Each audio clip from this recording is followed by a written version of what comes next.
ഏതായാലും ഇതാദ്യമായി അമേരിക്ക ആണവായുധം പ്രയോഗിക്കുമെന്നുള്ള ചില സൂചനകൾ ട്രംപ് കഴിഞ്ഞ ദിവസം നൽകുകയുണ്ടായി. അതായത് ട്രംപിന് നേരെ ഒരു വധഭീഷണി കഴിഞ്ഞ കുറെ കാലമായി നിലനിൽക്കുന്നുണ്ട്. അത് ഇറാനാണ് ആ വധഭീഷണി മുഴക്കിയിരിക്കുന്നത്.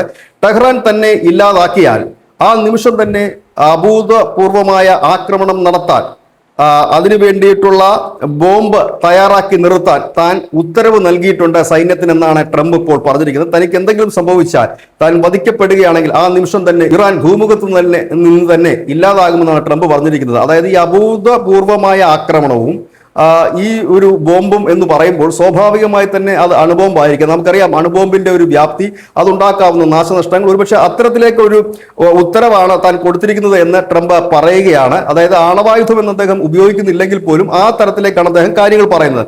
അദ്ദേഹം പറയുന്ന മറ്റു കാര്യം, 2020 മുതൽ തനിക്കെതിരെ വധഭീഷണിയുണ്ട്. കമാൻഡർ ഖാസിം സുലൈമാനിയെ വധിച്ചത് മുതൽ ഇറാൻ തനിക്കെതിരെ വധഭീഷണി മുഴക്കുന്നുണ്ട്. കഴിഞ്ഞ ദിവസം ഖമേനിയുടെ ശവസംസ്കാര ചടങ്ങുമായി ബന്ധപ്പെട്ട് ട്രംപിനെ കൊല്ലുക എന്ന് വലിയ ബാനർ ഉയർത്തുകയും മുദ്രാവാക്യം വിളിക്കുകയും ചെയ്ത ആയിരങ്ങളാണ് തെരുവിലിറങ്ങിയത്. ഏതായാലും ട്രംപിന് വധഭീഷണി ഉണ്ട് എന്നുള്ളത് അമേരിക്കയുടെ തന്നെ ഇന്റലിജൻസ് റിപ്പോർട്ടുകൾ പലപ്പോഴായി വന്നിട്ടുണ്ട്.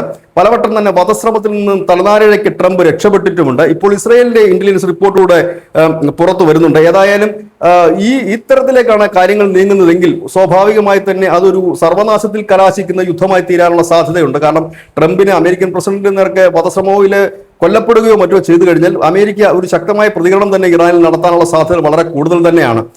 അത് ഏത് തരത്തിലുള്ള പ്രത്യാഘാതം ഉണ്ടാക്കുമെന്ന് കാത്തിരുന്ന് കാണാം. ഏതായാലും അങ്ങനെയൊന്നും സംഭവിക്കാതിരിക്കട്ടെ എന്ന് നമുക്ക് പ്രാർത്ഥിക്കാം. ഏതായാലും ട്രംപ് ഒരു കാര്യം കൂടി കൂട്ടിച്ചേർത്തു, താൻ ഇല്ലാതായാൽ തന്നെ ലോകത്തിന് മിസ് ചെയ്യും എന്നുകൂടി അദ്ദേഹം പറയുകയുണ്ടായി. അത് നിരാശയിൽ നിന്നാണോ അതോ അദ്ദേഹത്തിന് സ്വതസിദ്ധമായ ശൈലിയാണോ എന്ന് കാത്തിരുന്ന് കാണാം. News desk news India Malayalam.